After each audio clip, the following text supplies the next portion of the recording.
Narito na ang mahahalagang balita mula sa PNA Headlines. Nangako si Pangulong Ferdinand R. Marcos Jr. na pabilisin ang paglago ng digital technology sa Pilipinas para sa pantay na pag-unlad ng mga Pilipino. Sinabi ito ng Pangulo sa pagbubukas ng Manila Tech Summit 2025 sa Shangri-La The Fort, Manila sa Taguig City ngayong araw.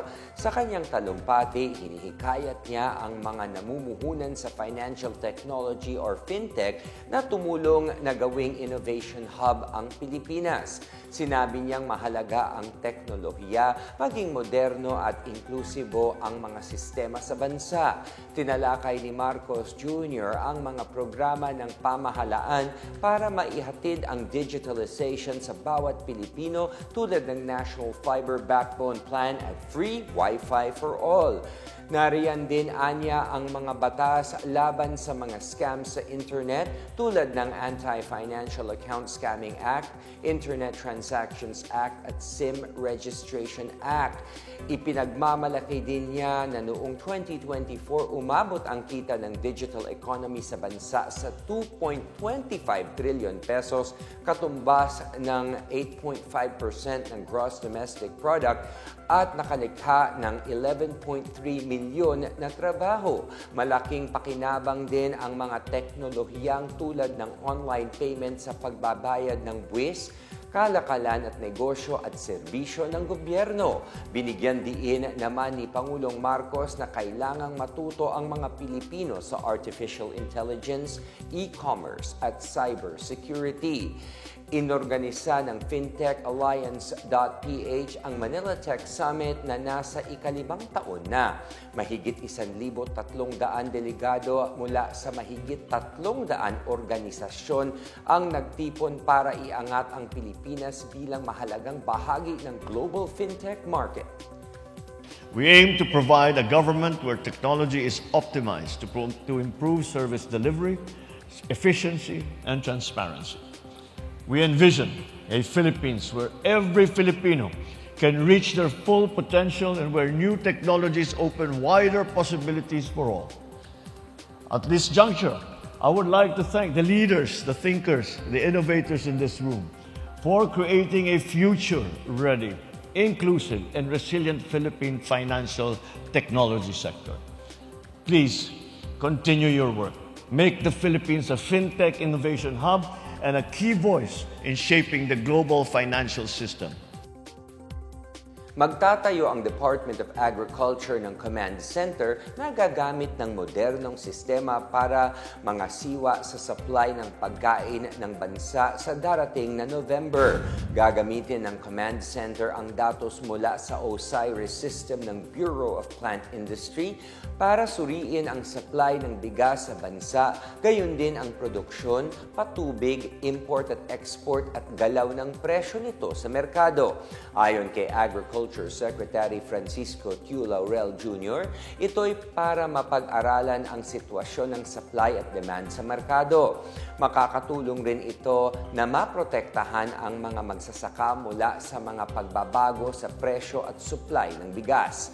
Kasunod ito ng inaasahang pagbalik ng kapangyarihan ng DA at National Food Authority na makialam sa kalakalan ng bigas bunsod ng pag-amyenda sa Rice Tariffication Law.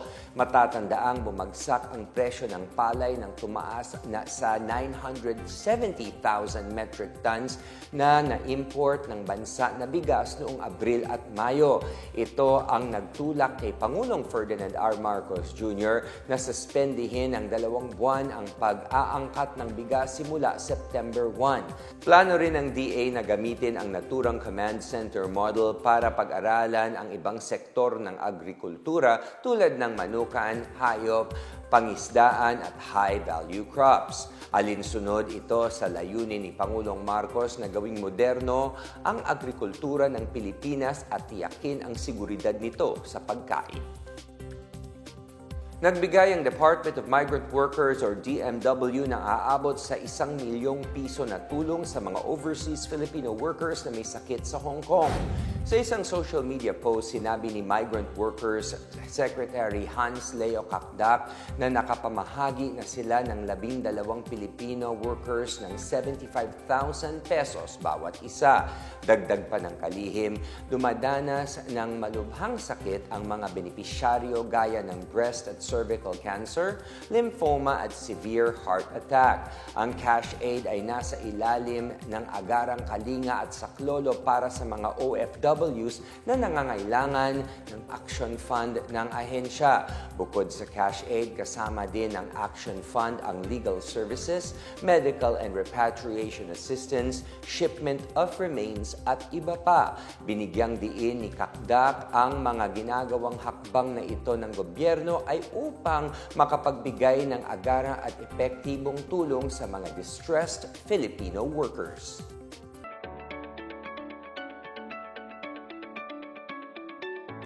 At sa balitang pangkalakalan, 100 inventor mula Visayas ang magpapakitang gilas pagdating sa innovation sa gaganaping 2025 Regional Invention Contest and Exhibits o RICE Visayas Cluster sa August 27 at 28 sa Palo, Leyte. Sa isang phone interview, sinabi ni DOST Regional Office RICE Coordinator Florentino Quiñones na ang mga napiling inventor mula sa 3 rehiyon sa Visayas ang siyang magkatanghal ng kanilang mga likha. Mayroong 5 kategorya na pwedeng labanan ng mga kalahok: ang Outstanding Invention, Outstanding Utility Model, Outstanding Industrial Design, Outstanding Creative Research at Outstanding Student Creative Research.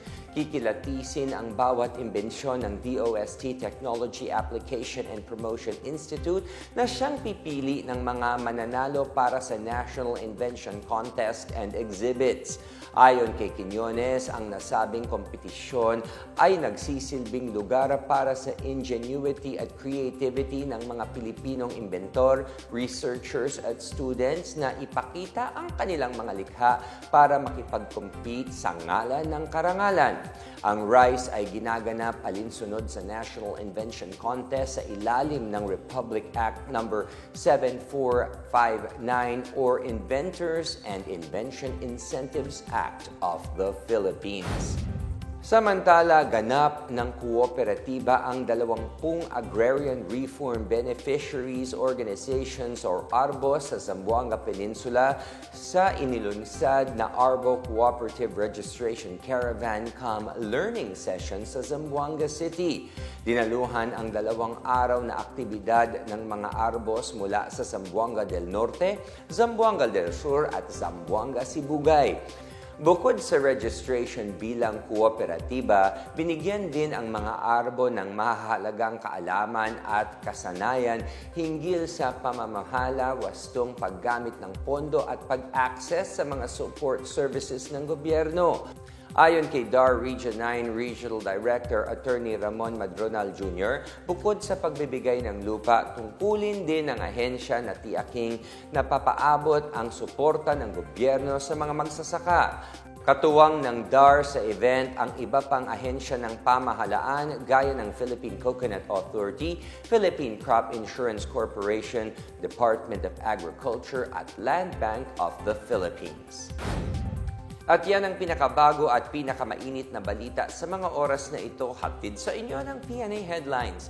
Para sa iba pang mga balita at impormasyon, bisitahin lamang ang aming website pna.gov.ph or ang aming Facebook at X account na Philippine News Agency. Mapapanood din ang PNA Headlines sa pamamagitan ng link sa website ng News and Information Bureau sa ilalim ng PNA News at sa YouTube account ng Philippine News Agency. Ako po si William Theo. Ito ang PNA Headlines, naghahatid ng mga balitang nagbubuklod sa bagong Pilipinas.